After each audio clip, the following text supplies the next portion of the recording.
Me, Ain't Talking About Love, Right Now, When It's Love, Finish What You Started, Summer Nights, Oh Pretty Woman, Everybody Wants Some, Dance the Night Away, and the encore is Jump and Best of Both Worlds. So, just to go through this, yeah, I think this is great. This is a great concept, Ron. Thank you for pointing this out to us. In fact, I'd like to reach out to those guys, maybe have them on the cast. Interesting concept, and also makes them stand out from all the other bands. Not many are doing that. One, they either go the Sammy route or the Dave route. Once in a while, the Dave route, the ones who go the Dave route, they'll throw in a few Sams here and there, but not too many, because it's not easy to sing Sammy Hagar songs, that's for sure. But it's a smart move to separate themselves from the pack.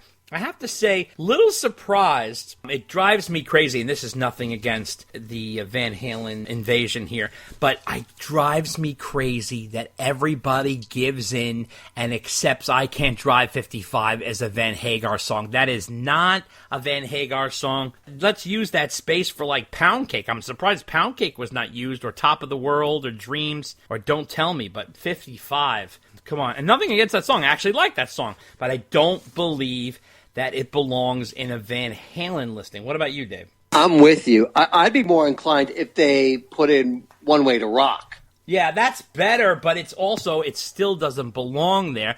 I mean, I understand that, but Van Halen did such a kick-ass live version of that. I'll let it slide. That's the truth. But you know what it is, Dave? People know I Can't Drive 55. It's a crowd pleaser. Yeah, and you're right. It's an easy reason to put it in the set. It is. It's a good concert song for sure. Letter number 2 comes from Kentucky Todd, Dave. And he wrote a long one, so I had to edit it. I'm sorry, Todd, but Dave's got me under strict rules here. He's talking about the Crazy from the Heat EP. So a lot of people have said that because of the huge popularity of the videos from the Crazy from the Heat EP and the singles that were released, Dave got a big head and wanted to go solo and leave Van Halen. I do not believe that was the case at all. A couple of years ago, I found a 1985 interview with David Lee Roth on YouTube, and he stated that he had no intention of leaving Van Halen. One thing I've never understood is why it was always okay for Eddie to have outside projects such as movie scores, guest appearances on other artists' albums, but Dave was not allowed. That pissed the brothers off. Kentucky Todd. So, Kentucky Todd, yes, you are 100% correct with that. Here's a clip to back it up. But I don't want to make a record because a record's too big of a statement for me. You know, I'm not going solo. I got my tribal instincts fully intact. I'm all ready to go back in the studio with those guys and argue my way into the top 10 again. And hey, and they're looking forward to it too. And so we go.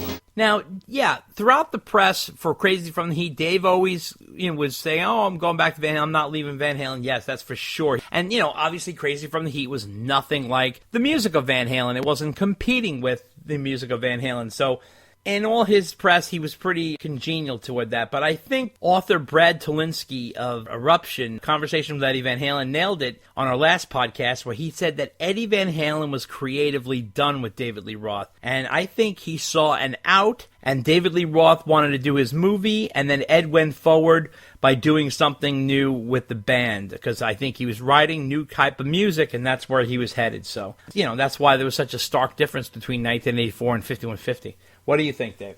Well, I don't always see the difference between 1984 and 5150 as such a stark difference. I mean, I think Ed was continuing along the path that he wanted to continue on, but it's not like Van Halen did an opera album. That to me is a stark turn. It's still a rock album, and there are still some shades of the old Van Halen there. I think OU812 is more of a sharp turn than 5150. Did he really have one foot out the door, pardon the pun, or was he just giving lip service in interviews saying, oh no, my heart's in Van Halen, don't worry about it? I mean, I really think he wanted to stay with Van Halen, but I think he was also testing the waters in case he wanted to leave. And the other thing that was brought up, why did the Van Halen brothers have such a hard-on for Dave doing a solo thing when Ed was doing other outside ventures? The difference is this was a Dave solo EP, and he's the star. That's different than Ed playing backup on another album. Now, granted, one of those songs was a Michael Jackson song, and Ed totally underestimated that people would hear the song and the massive effect of Michael Jackson's Thriller album. Yep. I mean, who knew that was going to be the album of the decade, quite frankly, but still. And, Ed was also working with Queen guitarist Brian May and doing the Starfleet project. That really wasn't that huge either, but that wasn't an Eddie Van Halen solo project. That was still Eddie playing with other people. That's different than Dave saying, I'm doing a solo EP. And I think that's the difference, and that's what irked the brothers, especially Ed. Yeah, absolutely. Now, letter number 3 comes from Ralph in Brightington, UK, United Kingdom, and he wrote a really long letter, and Ralph, I want to thank you so much. It's really interesting. I had to slice it up here a little bit, but we certainly got the gist. So he says here, what was the real reason that Van Halen split up in 1985? Reason number 1. David Lee Roth quit. The band members are under contract with the record label Warner Brothers, so how can a member just quit? And then he also said, plus David Lee Roth then goes on into getting a new deal with the same record label, Warner Brothers, as a solo artist, so it doesn't make sense that he quit so abruptly. Reason number 2, he took a stopgap to do some solo projects and make a film with CBS. But the Van Halen brothers didn't like this. It showed lack of commitment to the band, and they replaced him with a new lead singer. But the reason doesn't make sense either, because in order to work on solo projects, surely a band member would need to negotiate this with the record label prior to embarking on making a film or even accepting a film deal. It seems like the truth may be that everyone knew what was happening, and a negotiation took place to separate David Lee Roth and Van Halen into 2 bands, along with appointing new band members for both bands. Templeman brought in Hagar, as originally crossed his mind in the start of Van Halen in 1977, and David Lee Roth gets a new contract with Warner Brothers as a solo artist, with new band members signed to the label. David Lee Roth also received a CBS movie deal and gets to dip his toe in the water, so to speak, prior to going solo by making and releasing 2 singles, Just a Gigolo and California Girls, in order to test the waters. Although this remains confidential, so no band member could ever publicly discuss it, and were told to agree to say that David Lee Roth left the band unexpectedly so as not to disadvantage his future chances of success and damage limitation to his public reputation. Number 3, David Lee Roth was fired for professional reasons. His performances became an issue due to drunkenness and lack of preparation. His conduct with the band members' wives was poor. He was rumored to have slept with the wives and girlfriends. Oh my God. And this would have led to a major falling out between the band members. Explains why David Lee Roth wanted to stop the wives touring with the band in order to cease the erupting tensions and uncomfortable atmosphere. These circumstances then led to reason number 2 occurring, and the record company negotiation new contracts and agreements of both parties. Ralph, I have to be honest with you. I really think the more and more, and I know Dave thinks I'm nuts, but the more and more I think about this stuff, I really think there was some sort of something going on behind the scenes. I just don't believe, like you said, like everybody has contracts. Like you can't just go willy-nilly and do whatever the fuck you want. Like, you know, it has to be worked out and hammered out. These guys have contracts with the record company to be in a band and do things.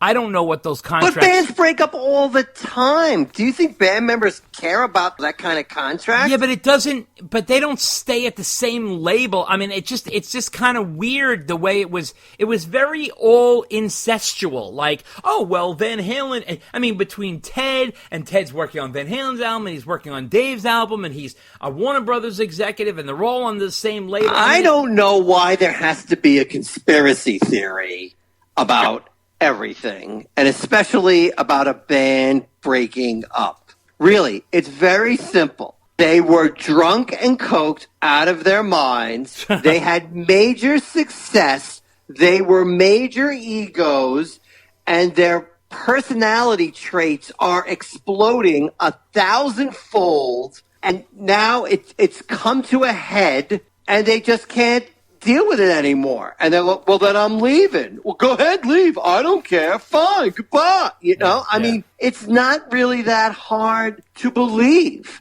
And there's no really great behind-the-scenes conspiracy thing going on. The band got so big, they couldn't sustain the momentum anymore, and they broke up. It happens all the time. It happened with the Police a year before. They broke up when they were on top. Admittedly, they couldn't stand each other a lot more than Van Halen couldn't stand each other, but that's it. That's really all that happened. And it just amazes me that people are always looking for some other reason because they just can't believe that it's something simple like egos and drugs and money, and that's the reason why the band broke up. But it's the little things that drive me crazy. Like, why the fuck does Ted call up Sammy Hagar and is saying, hey, by the way, I don't know if you know, but Roth left Van Halen. I mean, what the fuck is he doing? No. You got to realize that's Sam talking, okay? It's not Ted calling him up and going out of his way to say, hey, Sam, trouble in Van Halen land. I think you want to give these guys a call because you're the only guy who can fill David Lee Roth's shoes. I mean, that did not happen. What probably happened is Ted is recording Sam's album with Sam and mentioning, oh, these guys in Van Halen, you know, things are getting rocky, driving me a little crazy. And that's all it was. There's no mass conspiracy that Ted Templeman is trying to break the band up. I mean, that's a crazy move on his part because he was making a lot of money off of Van Halen. And before they got their contract renegotiated, he was making more money than the band was. Now, he's really going to try and do a risky move by breaking the band, splitting it in two, so he can make twice the money? That's a big if, because if it doesn't work out, then he doesn't make any money from Van Halen anymore. Yeah. He's not an idiot. He's a business executive at a major record company. He's not pulling a stunt like that. Come on, man. Well, listen to me. Enough with the conspiracy theories. And I know there's another letter coming. Enough. You know what? I'm sorry the band just broke up because they just couldn't stand being together anymore. And that's the simple truth. That's just it.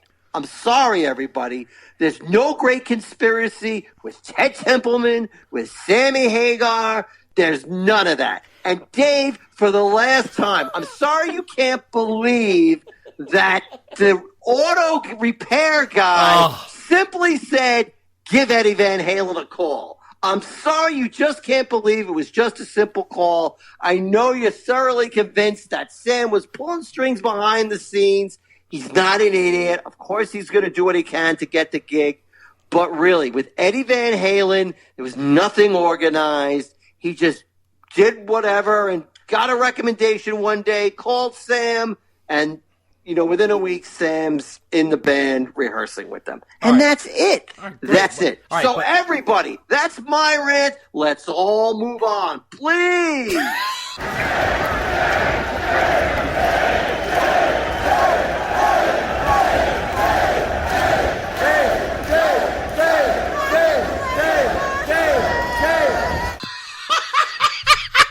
Let me tell you something. Though I think your rant, although very entertaining and very well put, I still don't have an answer as to why Ted would go behind the band's back and prepare an entire fucking EP with an entire fucking launch with videos and uncover Rolling Stone and appearances on Letterman without the goddamn band knowing. How the fuck does that happen? You want to tell me? That makes no fucking sense whatsoever. Well, that's true, except maybe the band doesn't care. The band's not listening. The band's doing what they want to do, okay? And they really have had enough of Dave. And I'm sure once Dave said to them, hey, I'm doing this EP, here it is, and they play it, and they're like, oh, here we freaking go now. Here we go. And then they were just like, you know what, Dave, do whatever. Let us know when you're done. They just didn't care. Yeah, but it was the biggest ego stroke you could give a guy with the biggest fucking ego. I mean, he's on David Letterman. What lead singer of a rock band is sitting on David Letterman? What lead singer of a rock band is on the cover of Rolling Stone without the fucking band? His own band, which became the biggest rock band in the land, never made it to the cover of Rolling Stone. But he does with an E